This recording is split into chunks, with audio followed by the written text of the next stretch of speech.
Hello to my audiences. I'm Dennis John Seitzma Productions, Homestead, Florida, USA. I'm not in Homestead right now, but you can query on most places on just Dennis Seitzma or Dennis John Seitzma and find my stuff on different Facebook groups and other social media.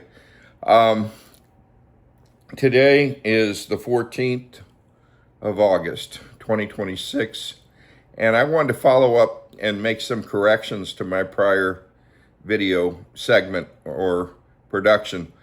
If you call all these companies, make sure you understand the terms for their response, and they should tell you without you even asking.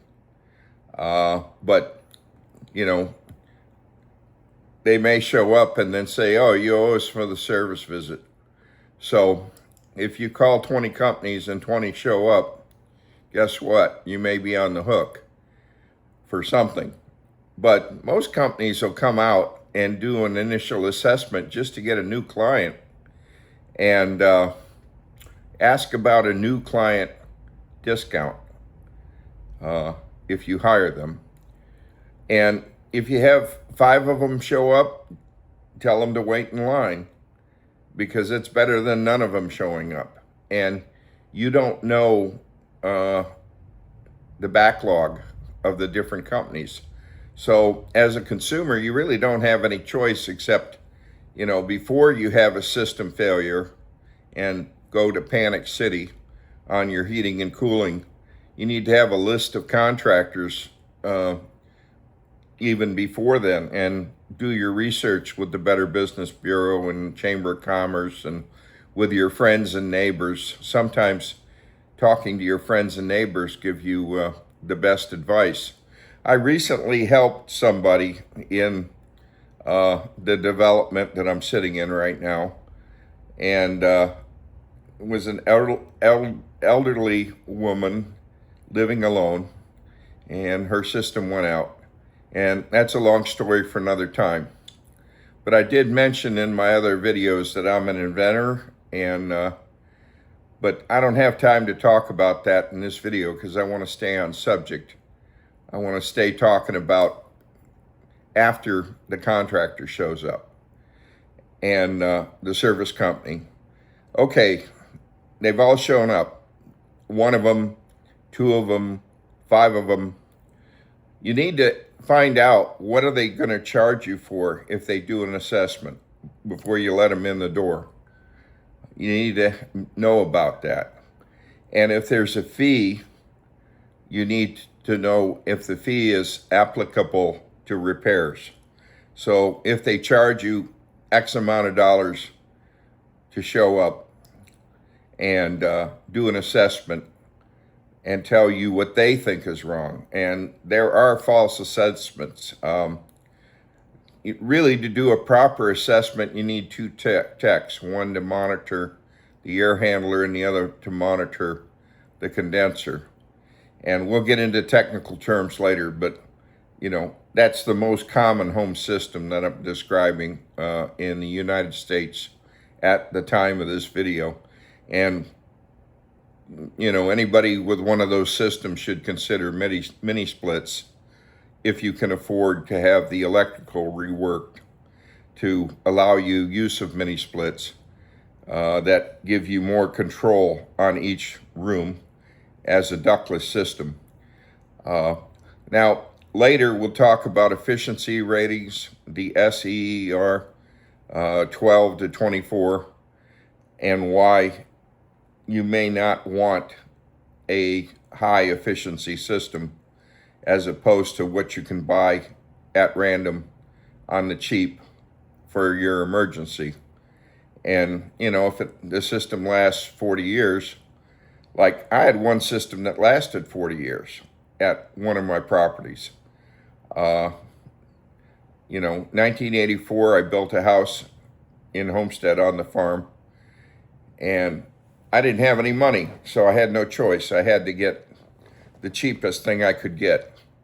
And one of the refrigeration guys at the airport that I knew said, "This is a good one. and we can get it on the cheap, and I'll help you install it. Back before all of my friends and colleagues have gone to be with Almighty God, or left this world for the celestial shore that we always talk about going to after this life. And so those people aren't around to help me anymore. But I had an Arco Air that lasted 40 years. The air handler did. Now, it went in 84. We had Hurricane Andrew in 92. 92, I needed a new condenser, so I had a friend in the biz who was a Lennox dealer, and he sold me a condenser. And he did really well being a Lennox dealer after Hurricane Andrew in 1992. And like I said, good friends, still friends, but his health is really fragile now. And I don't want to talk about that too much. And I want to stay on subject, which is hard for me because my mind wanders. But anyway, as I was trying to say, all these people showed up and they say, oh, you have a condenser motor that's failed. Well, we'll get into the physics one day when I have more time to talk about how the condenser motor works and the start capacitor. And we'll start talking about frauds and scams as we introduce the concepts. So they say, oh, you need a start capacitor. And I'll say, okay, I'm an electrical engineer, electronic engineer, and inventor. I want to see you test that condenser. I want to see it. So the guy, it's got 2 leads on it, or 3 leads, depending on what kind of condenser it is, or capacitor. And he puts a tester on there. And he says, it's bad. And I said, show me it's bad. Well, it's rated for X amount of microfarads. It's reading X amount. Why do I need a start capacitor? Oh, well, we do that anyway. Well, if the start capacitor is reasonably priced, and I can buy a start capacitor online for relatively, pocket change, and I don't like to give amounts on my videos because everything changes with inflation. But anyway, you can afford a start capacitor, but on the neighbor's quote, they wanted $450 to replace a start capacitor. That, to me, is an exorbitant markup on parts. And that's why I'm always touching on right to repair. I don't advocate do-it-yourself, and these videos are not intended to be instructional. The work is too dangerous if you're not trained and have the right insulated tools and experience. You can get killed working on this stuff or hurt badly. So do-it-yourself work is done at your own risk.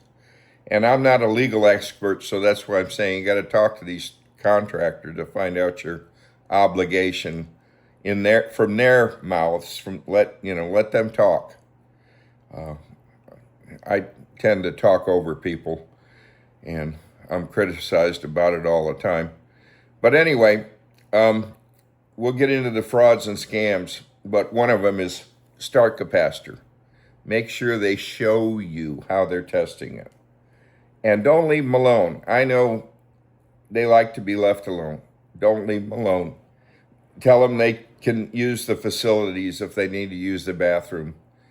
Use the facilities. Be comfortable. I want service people to be comfortable when visiting my abode.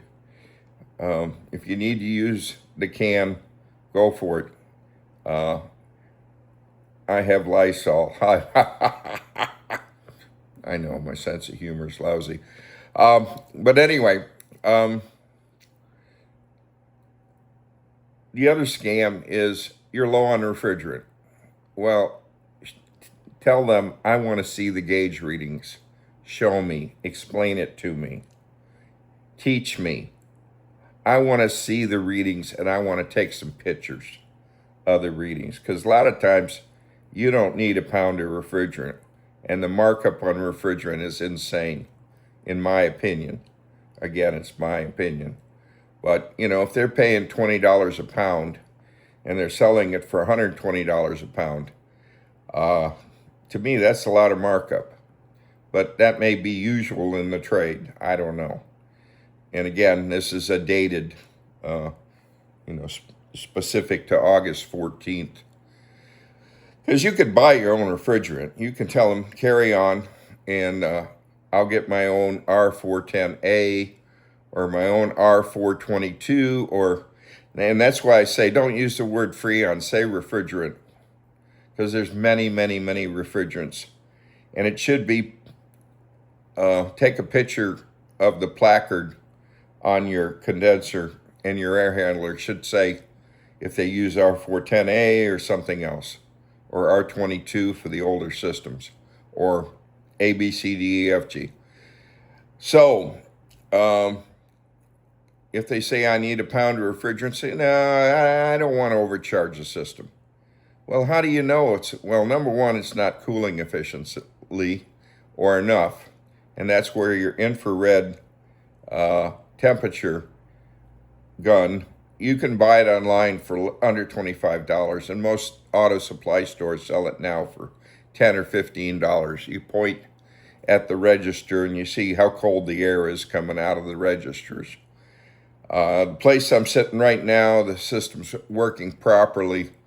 At the air handler, I don't know, I haven't measured it, but at the registers, it's 62-degree air, which is fine. And this is on an old system, but it's working properly. I've had it serviced and repaired several times by somebody I trust or have learned to trust. One time he charged me a little bit too much to replace the thermostat, but considering the situation, it was a holiday weekend, it was a Sunday night, and his tech had to go to the home center to buy the thermostat. And so he did the run and got it working, and I wasn't around to do it. So, this is what happens when you have family here, there, and everywhere. You can't be everywhere, so sometimes you gotta call the pros. So I've talked for almost 13 minutes now. I think you got the gist of what do you do when the guys arrive. But let them one at a time look at your system, single file. If you do it double time, they may get into an argument. So, and depending on how you feel about it, and these guys all know each other in the trades, most of them. They probably are at happy hour with each other, saying how, the jobs they're working on, or blah, blah, blah, blah, blah. But, working as I did in industrial electronics for a major federal agency and being the union rep, I was put in a lot of situations that I didn't expect to be put in as a senior engineer or as a young blood learning from senior engineers. And I say I'm an inventor, and already I got queries for people wanting me to help them with their stuff, but I have limited time and resources. But I'll tell you about my inventions that were successful and implemented by the FAA at a later time. Right now, I want to stay on the air conditioning. So, scam number one, you need a start condenser. Show me, prove it to me. Scam number two, you're a pound low on refrigerant. Too much refrigerant will destroy a compressor. You don't want that. The way you find out is you measure the temperature at the registers, you measure the temperature at the air handler core, and the core should be uniform. If it's cold at the top and the bottom of the core, you probably don't have enough refrigerant. And if it's a block of ice, you're definitely low on refrigerant, because an air handler will ice up and turn into a block of ice and stop cooling. It'll cool great when it's first turned on, and you could actually see it. And there's other situations where observation, visual observation, gives a clue. Now, I've told you about the nightmare that is my Lennox XC21 condenser. In that case, we had an air handler motor go out, and oh golly, it was expensive. These variable speed, brand specific motors are crazy expensive. $1,500 for a dang motor. Fortunately, it was under warranty. So instead of $1,500, they charged me $500 for install, which it should have been $0. But that's a whole nother story. And I'm planning on writing a long letter. All these things I plan to do and I never find time, like writing the White House or writing corporate. Sometimes these videos are more effective than doing that. But anyway, I have my own Lennox group on YouTube and my own Lennox group on Facebook. But I renamed it. Now it's not just Lennox. Now it's home HVAC or residential HVAC. But follow my name, Dennis John Sietsma, or Dennis Sietsma, and you'll find my stuff online. And I am an inventor, a successful inventor, but I never made any money doing it because I was on government time and government dime, and it was something that I was tasked to do by my management. So it was my job to do it. And we can talk about protecting intellectual property later. But I was more interested in seeing my work implemented in the national airspace system so the flying public could benefit from it, and the airlines. It was my passion to make the system as reliable, redundant, efficient, safe, and globally cost-effective, if I could, with my talents and skills that were given to me by God Almighty. Thank you, Lord, for all of your blessings. So, scam number one is start capacitor. They love to replace the start capacitor. Scam number two is your pound low, or too low, Scam number three is you got a leak, and we can't put any in because environmental people, we have a liability there if we touch it. So we have to find the leak. $2.5 grand, $3 to find a leak. Give me a break.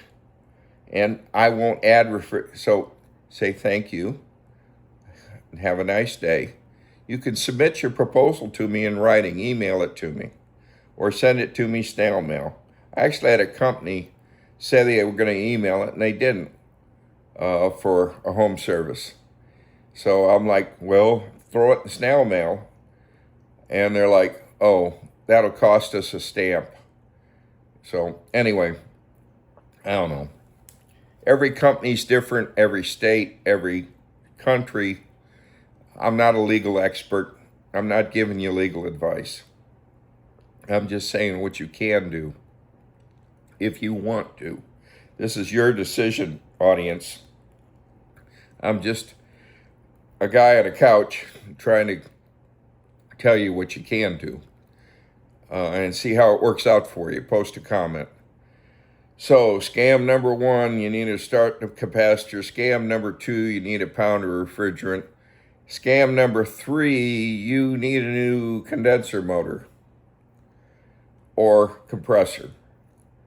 Well, say, show me that the motor won't start. Show me that the compressor won't start. Show me that the air handler motor is not running at full speed, and they should have an RPM meter.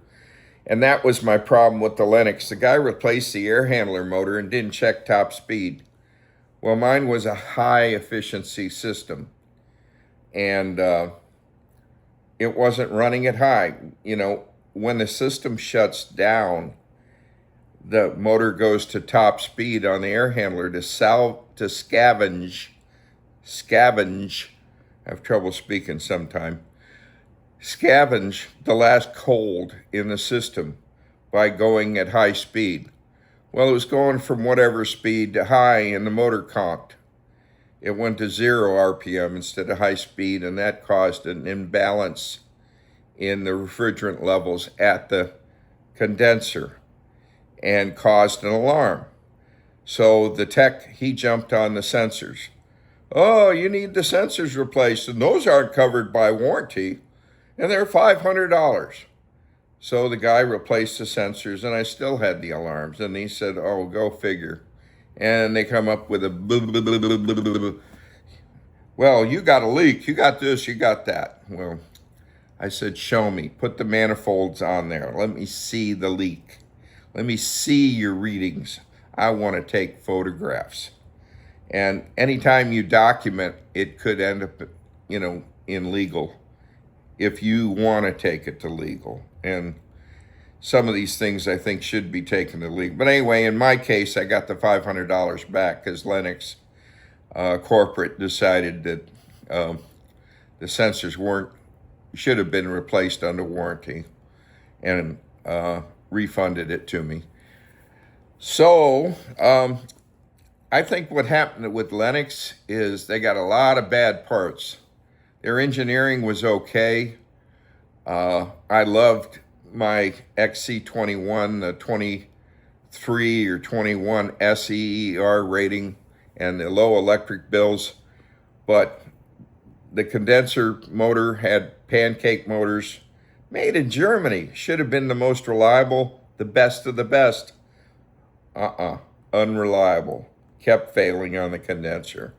The air handler motor, again, really good motor, but it failed all the time because it was variable speed, and the control unit is failing and not the motor on the if it wasn't under warranty, I'd pull the motor out myself and take it to an electric company and have them repair the motor. And as an electronic technician, I could probably repair the control unit. And that's what happened to my neighbor recently. She had the air handler control unit fail, and they gave her a price that was about 40% of a new system. And she had to, I said, say no, sleep on it, and then decide, do you want a new system, all new, it's an investment, or do you, and what do you want? I told her, buy Goodman, the cheapest you can get, or Rude, or Heil, H-E-I-L. What I do is I go to government facilities like the police station or town hall, and I look at their condensers and see what brand they use. Because, municipalities, have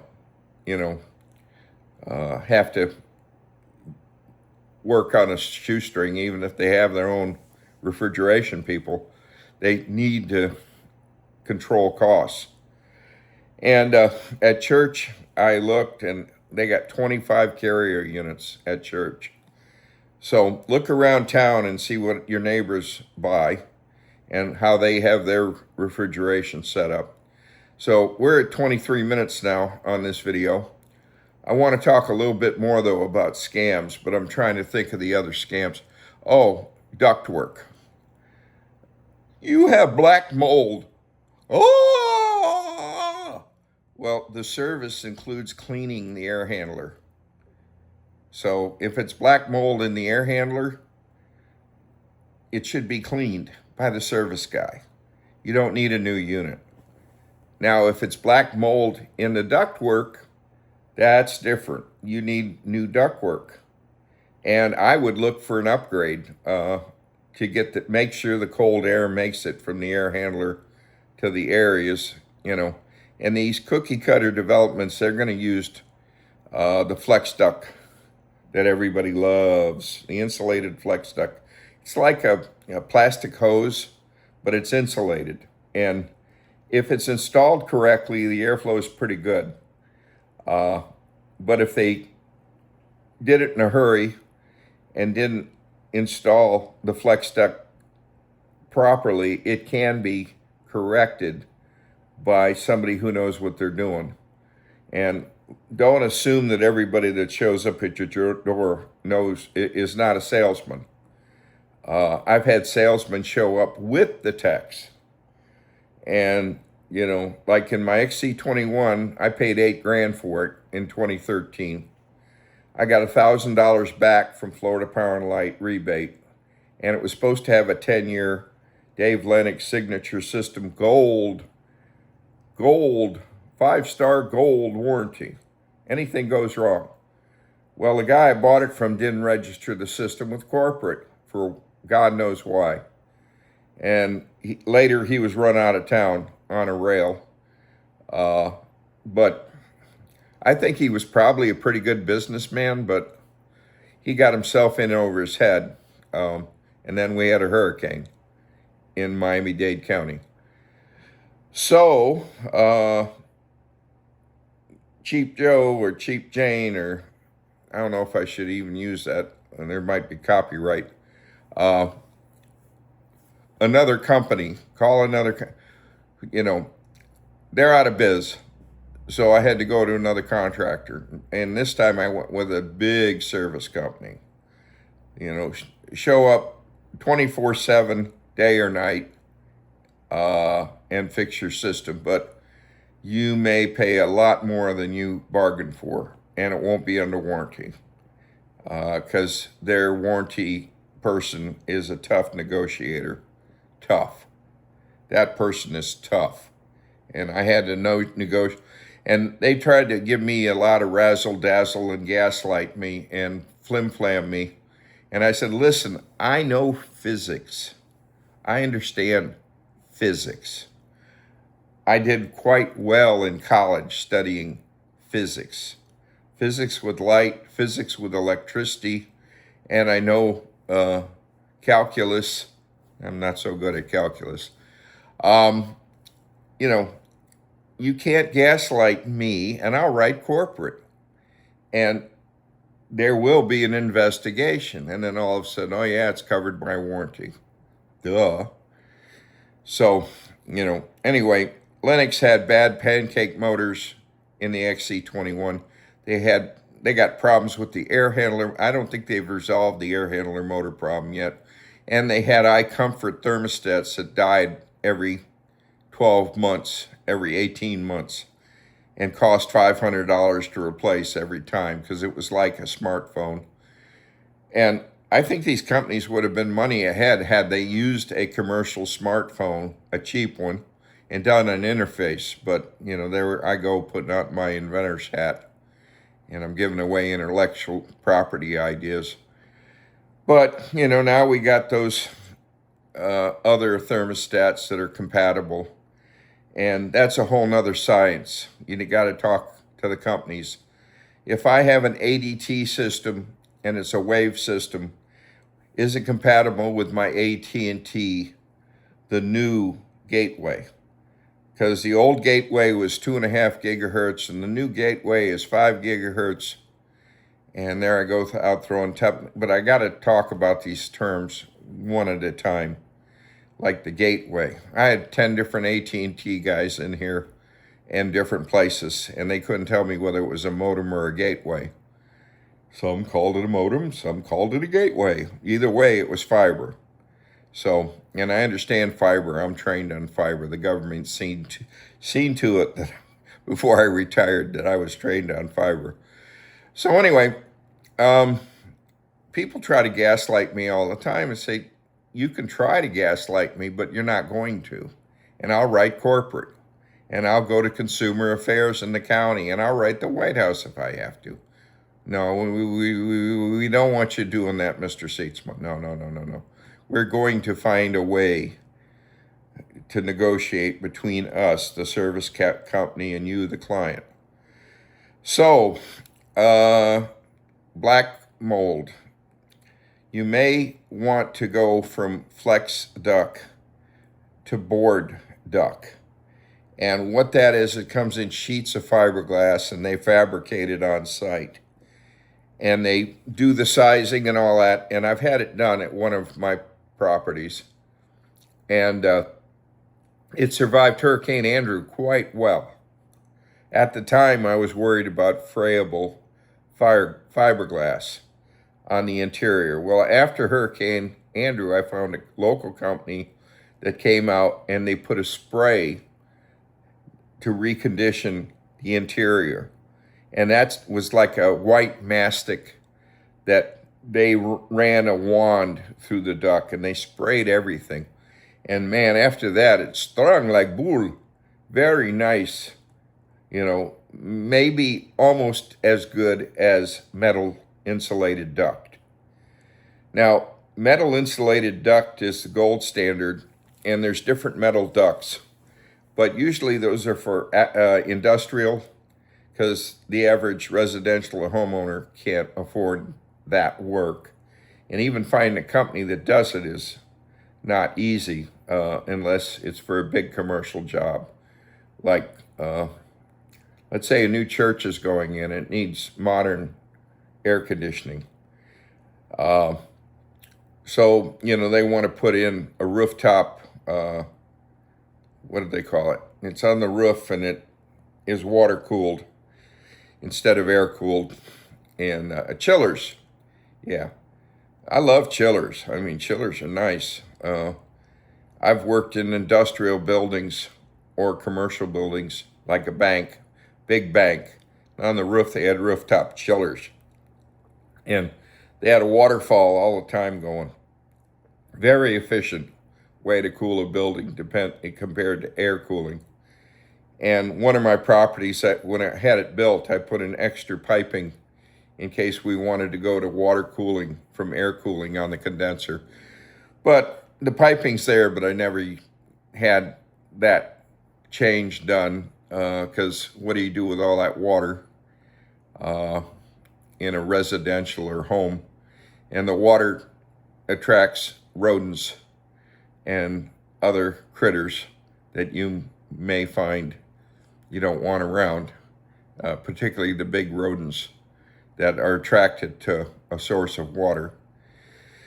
So, let's see, what's the other scams that I've encountered where I've been gaslighted other than, you need a new system? Well, I've seen 40-year systems and the leaks can be repaired. And you can go on eBay. I'm sure I could find an XC21 condenser for parts and have it shipped. And then I'll tear out what I need and get rid of the rest. Like the control boards. I need a control board for an XC21 air handler. And I need a control board for an XC, for whatever the year. Anyway, I'm getting confused. I can give you the numbers if we talk. And you can talk to me pretty easy on the Facebook. But keep it during business hours, Monday through Friday. Because if you call me at odd hours, and I'm in Central and Eastern service areas for time zones, because my videos are global. But anyway, gang, those are the things you got to think about. Most people don't. They panic.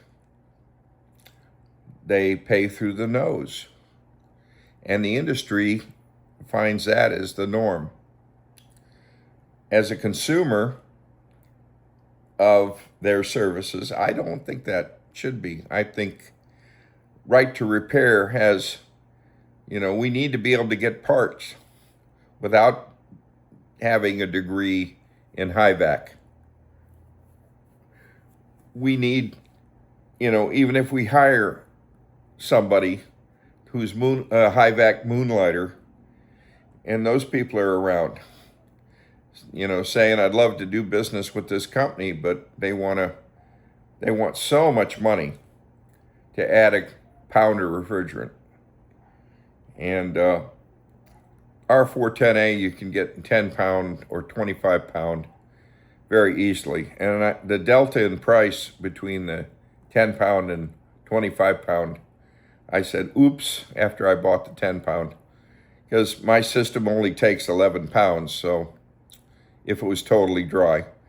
And I may buy a refrigerant recovery system too, because that's handy. And the prices on the equipment is coming down. The manifold set, the vacuum pump. You can get all those things online now, pretty affordable, or you go to your local place that sells those things, or say even sells system. You can buy a mini split online and install it yourself with the help of somebody who knows not to get killed hooking up the power, like a qualified electrician or plumber.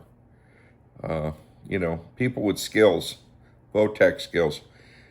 But in the United States, we are really suffering. There aren't that many people that have VOTEC skills. And I blame it on the cost of VOTEC education.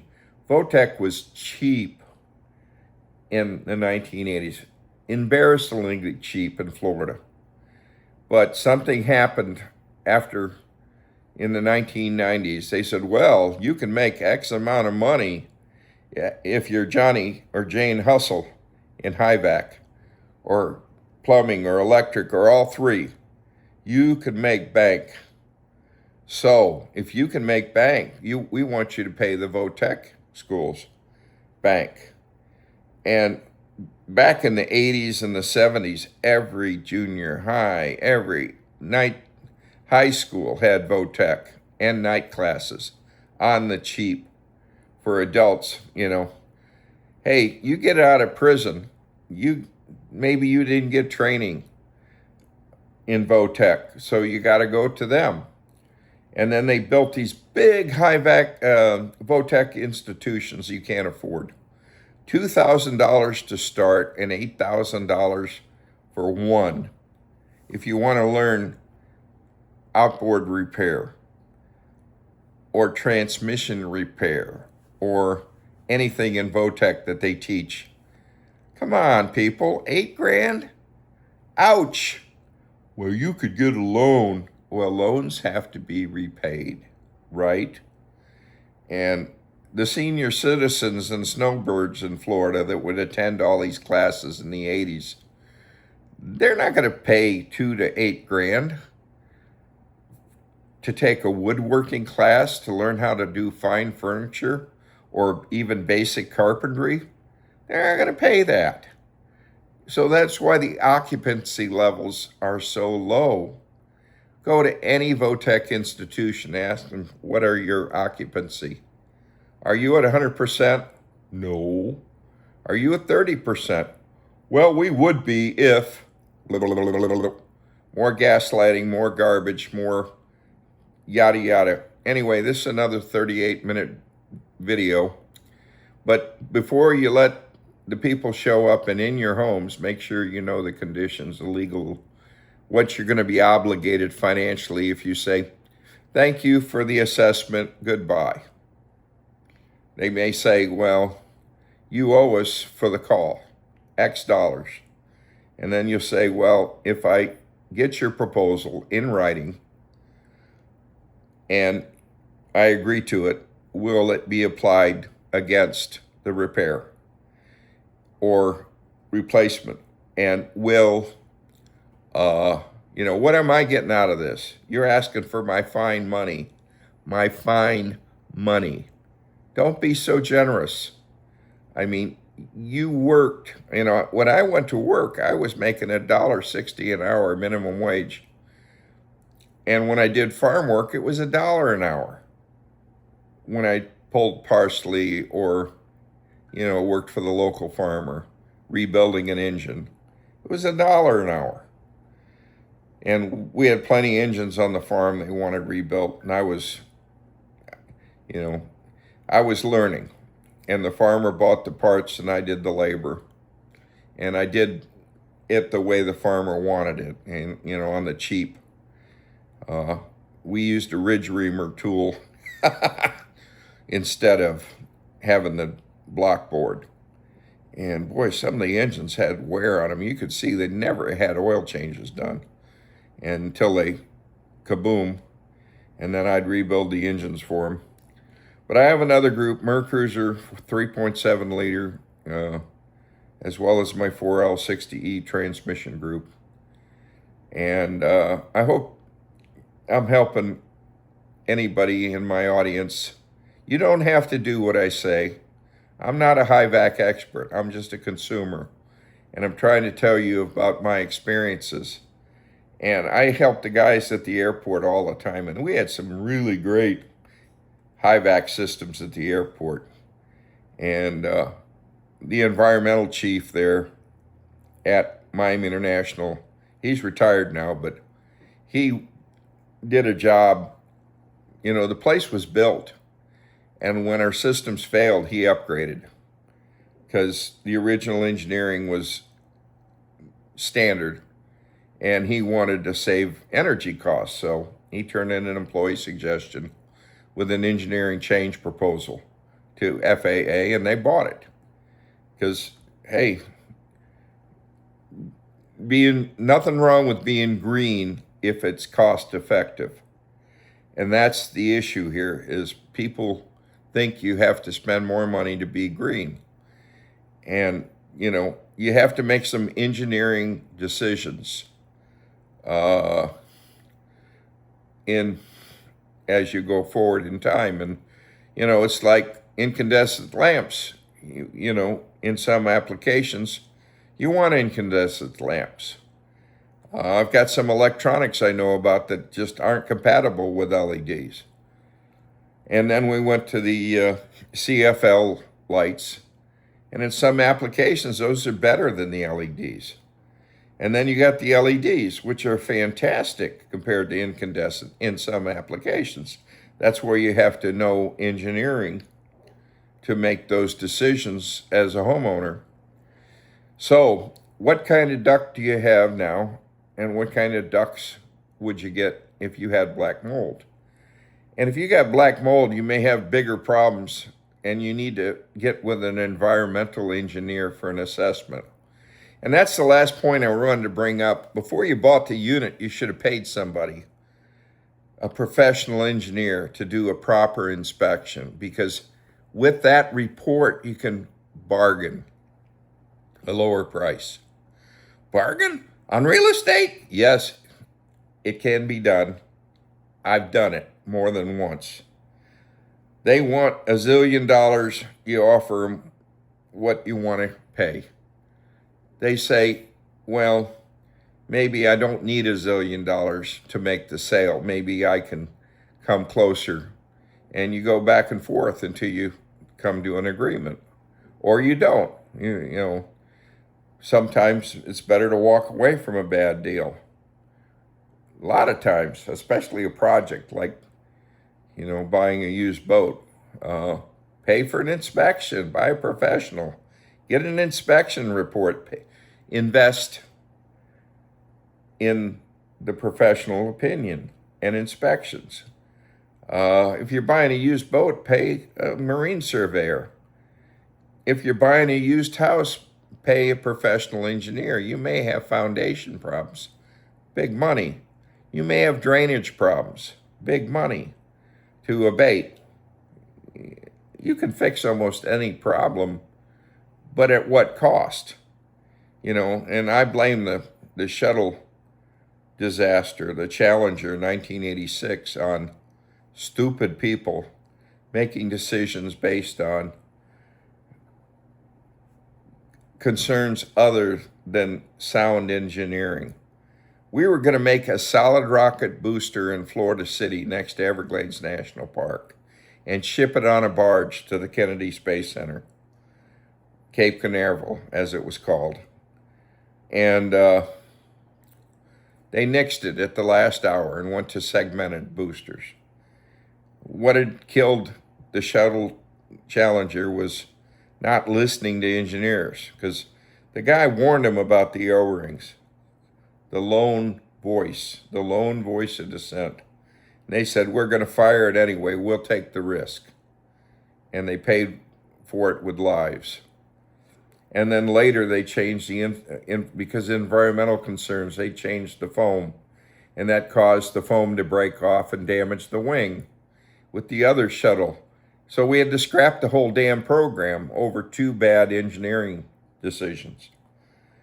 And I'm sure in the future they'll find a way to recondition those airframes, maybe, as technology. Maybe we come up with an anti-grav device and we don't need the heat buildup problems that we have on reentry. Who knows?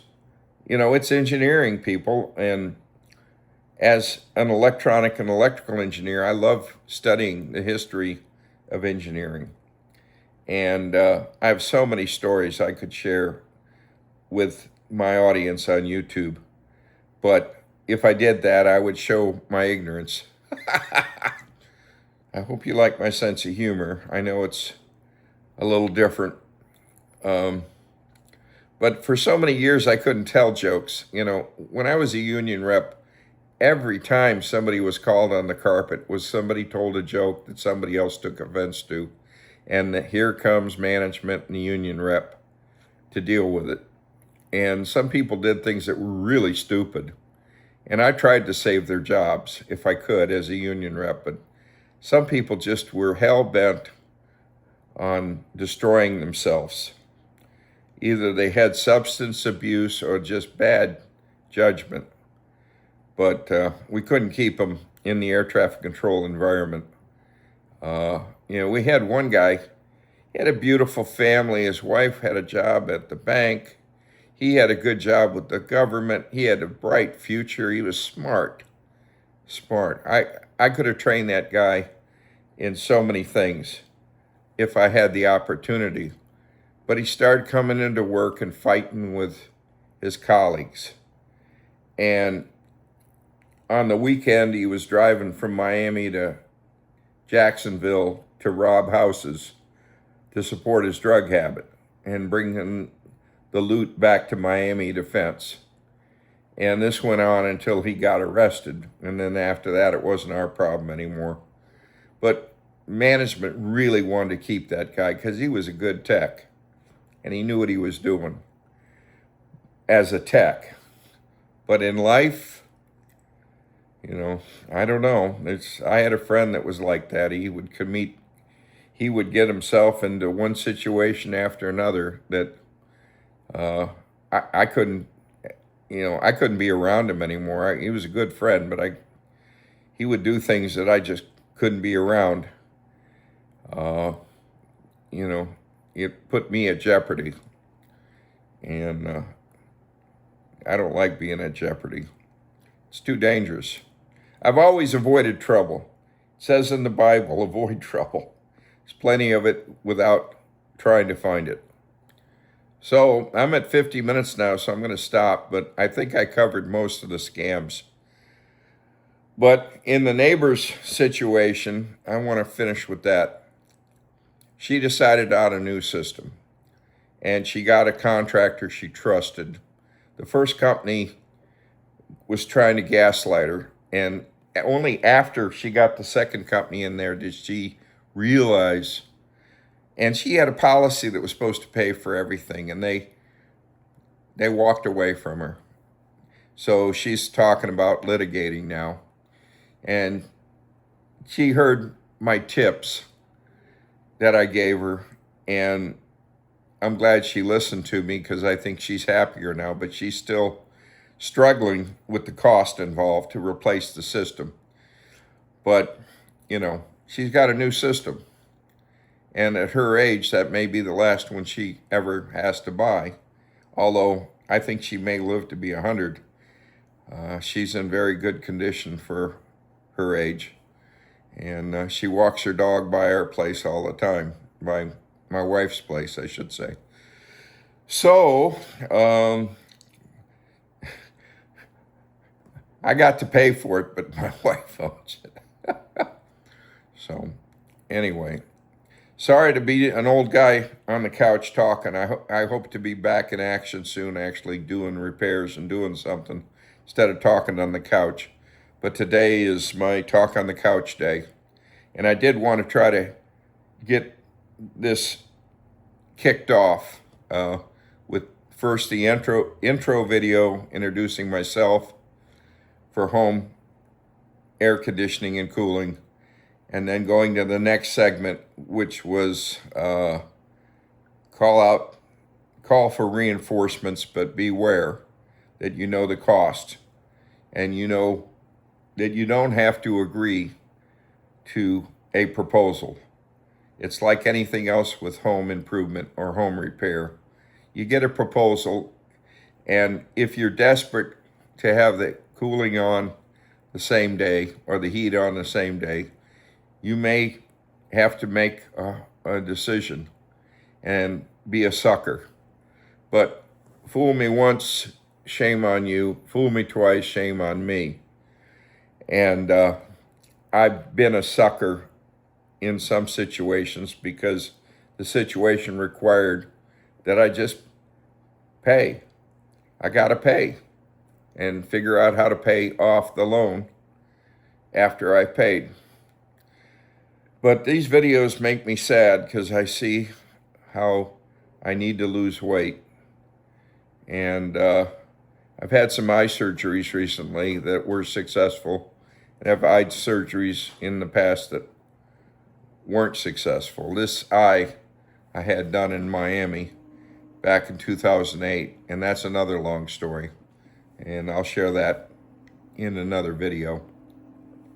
When it comes to medical, how you have to manage your doctors. Don't let them manage you. Learn to say no and learn to say yes, and learn to read the reports, have the reports, share the reports. Make sure your doctors know what's in the, my primary care doctors changed 3 times in the last 3 years.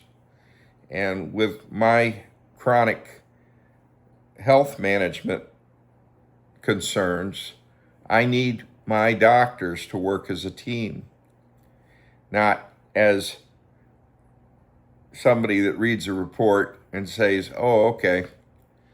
And I've got some interesting health things they found with all these tests, but I'm trying to make it to 100 if I can. I'd like to be around just to see what happens. And I'd like to be a presence for my family, even if they may or may not agree with what I say or do. I want to be a presence because you can't help anybody if you're not a presence. And I like that in one of the Charlton Heston movies. And I met Charlton Heston years ago at Palm Beach at a book signing. And I've talked to him privately on the phone before. Real nice guy, Charlton. Very fortunate that he found a career in Hollywood. But anyway, and I bought his book, In the Arena. I've never read it, but I hope to read it one day or audiobook it, In the Arena, about his life in Hollywood and how he became what he was. But anyway, in the movie he's in the wilderness, and he has an encounter with a very religious man who wants to help him, and does, just by talking to him and saying, yeah, this and that. The man had wisdom, and I was so intrigued by his performance on screen. I looked up the actor's name, and he played an Arab trader, but he was an English actor, an Englishman playing an Arab. I loved it. And I can't remember the scene, but it was right when he was at the well and meeting the daughters of a very wealthy man that had 7 daughters. So, and I tell the young bloods, if they're single, stay single. Getting married and divorced is not a good thing. And it's painful. And, spend the time, ask your betrothed or your fiance, how many kids you want? How big a house do you want? Where do you want to live? all of those questions should be asked and answered. Do you want to get married at 21 or do you get married at 27? All of these difficult things to ask when you're considering a long-term relationship. And I was a union rep for, at one point over 300 people. I knew about every divorce, every affair, people would tell me everything, whether I wanted to know or not. And some of it I can't talk about, wouldn't be appropriate. But, in every situation I tried to be helpful. When people were considering a breakup, I'd say, cheaper to keep her and less painful to you and your loved ones. And I know there's people that think divorce is the best, but, I don't know. I'd like to know God's perspective on what we do and what we say as humans and what is wisdom. I pray for wisdom all the time. And I like helping people with technical advice like this. And I know I've talked for 56 minutes now, but I hope it's helpful to somebody at some time, because things go on YouTube and stay up forever. And sometimes I go and look at what I said and I said, Dennis, you're being foolish. Or you said too much about something, so I'll delete it. So I like shorter videos. They're easier to delete. So we're at 56 minutes. Thanks for watching, audience. Thumbs up if anything good. Post a comment if there's any questions or queries. You can contact me on using the Facebook telephone app or video app. I'm easy to find on social media. If you have any need to speak with me. On the groups, I prefer not to have sidebars. I prefer to post to group, but sometimes people need a sidebar to get them over their shyness to post to group. And sometimes I grab the stuff that's said in sidebar and I post it to group. And, I never know what I should or should not do as an administrator and founder of these groups. I try to stay appropriate, and my family is very protective that I not say too much about them. So I try not to. And thanks for watching. Gonna turn it off now if I can find the button.